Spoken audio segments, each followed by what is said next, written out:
एक बार सीधे बैठ करके ओम का उच्चारण करेंगे।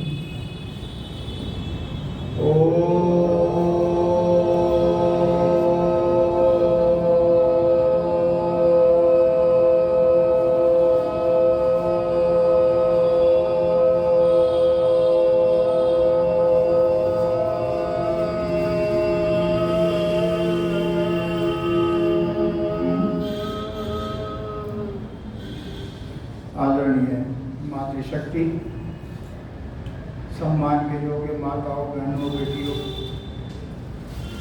समाज के पुरोहित जी, सम्माननीय पदाधिकारीगण, उपस्थित आए प्रिय धर्म प्रेमी आर्य सज्जनों, जिस समय संसार में भिन्न भिन्न मत फैले थे और अभी भी फैले और सबके विचार अलग अलग थे।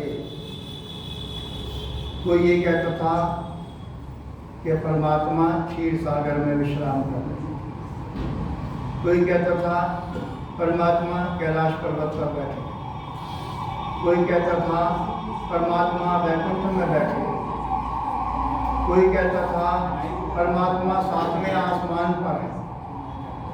ऐसे में महर्षि दयानंद जी का आविर्भाव इस संसार में, इस देश में हुआ। उन्होंने कहा परमात्मा कहीं नहीं बैठे, परमात्मा सब जगह बैठे हैं।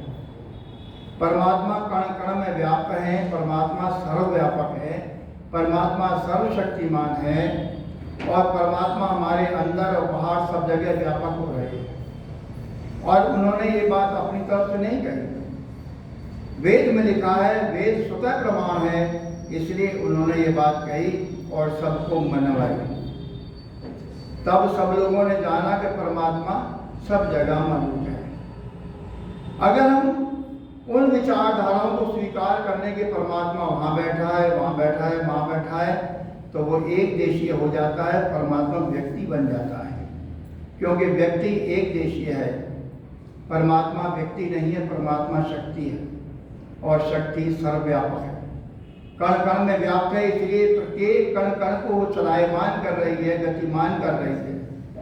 प्रत्येक कण कण में व्याप्त है, इसलिए सृजन का कार्य कर रही है, ब्रह्मांड को चलाने का कार्य कर रही है। 4 दिन से एक बालिका आर्य समाज में आने लगी, सत्संग सुनने लगी, माँ के साथ जंगल में गई तो माँ ने कहा खीरे का खेत है, ककड़ी का खेत है, 2-4 खीरे ककड़ी तोड़ लेते हैं।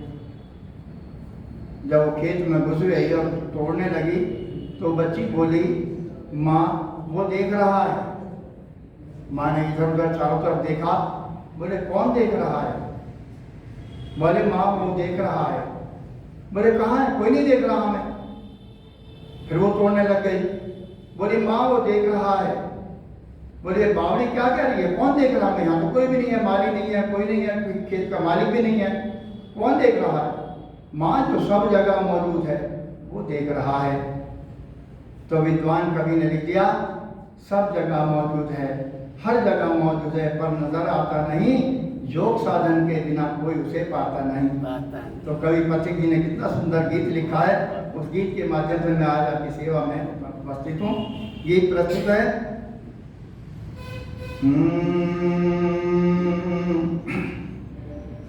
कण कण में बसा प्रभु देख रहा, चाहे पुण्य करो चाहे पाप करो।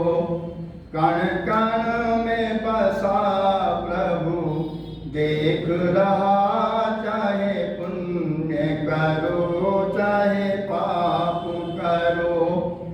कोई उसकी नजर से बच न सका, चाहे पुण्य करो चाहे पाप करो। कण कण में बसा प्रभु देख रहा, चाहे पुण्य करो चाहे पाप करो। एक बार इसी दयानंद से किसी व्यक्ति ने प्रश्न किया, ये परमात्मा इस सृष्टि की रचना ना करता तो क्या बिगड़ जाता? किस लिए परमात्मा ने सृष्टि की रचना की है? तो कवि ने कितने सुंदर शब्दों में उत्तर दे दिया, यह जगत रचा है ईश्वर ने जीवों के कर्म करने के लिए।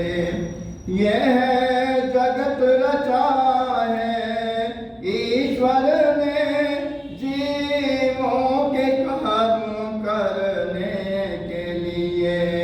कुछ कर्म नए करने के लिए पहले जो किए भरने के लिए। कुछ कर्म नए करने के लिए पहले जो किए भरने के लिए। यह आवागमन का चक्र चला, चाहे पुण्य करो चाहे पाप करो। यह आवागमन का चक्र चला, चाहे पुण्य करो चाहे पाप करो। कण कण में बसा प्रभु देख रहा, चाहे पुण्य करो चाहे पाप करो। इंसान शुभाशुभ कर्म करे, अधिकार मिला ये जमाने में। इंसान शुभाशुभ कर्म करे, अधिकार मिला ये जमाने में।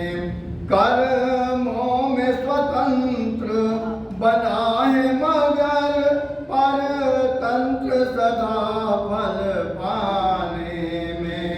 कर्मों में स्वतंत्र बना है मगर परतंत्र सदा फल पाने में। है न्याय प्रभु का बहुत कड़ा, चाहे पुण्य करो चाहे पाप करो।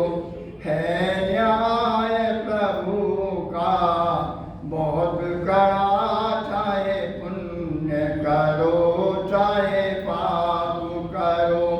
कण कण में बसा प्रभु देख रहा, चाहे पुण्य करो चाहे पाप करो।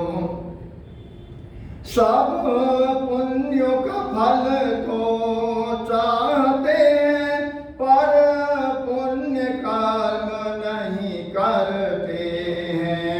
सब पुण्यों का फल तो चाहते हैं, पर पुण्य कर्म नहीं करते हैं। फल पाप का लोग नहीं चाहते हैं, जिनमें दिन रात विचरते हैं। फल पाप का लोग नहीं चाहते हैं, जिनमें दिन रात विचरते हैं। मिलता है सभी को अपना किया, चाहे पुण्य करो चाहे पाप करो। मिलता है सभी को अपना किया, चाहे पुण्य करो चाहे पाप करो। कण कण में बसा प्रभु देख रहा, चाहे पुण्य करो चाहे पाप करो। इस दुनिया में कृत कर्मों का फल हरगिज माफ नहीं होता। इस दुनिया में कृत कर्मों का फल हरगिज माफ नहीं होता। जब तक न यहाँ भुगतान करे, यह दामन साफ नहीं होता। जब तक न यहाँ भुगतान करे, यह दामन साफ नहीं होता। रहे याद पाथिक यह नियम सदा, चाहे पुण्य करो चाहे पाप करो। कण कण में बसा प्रभु देख रहा, चाहे पुण्य करो चाहे पाप करो, चाहे पुण्य करो चाहे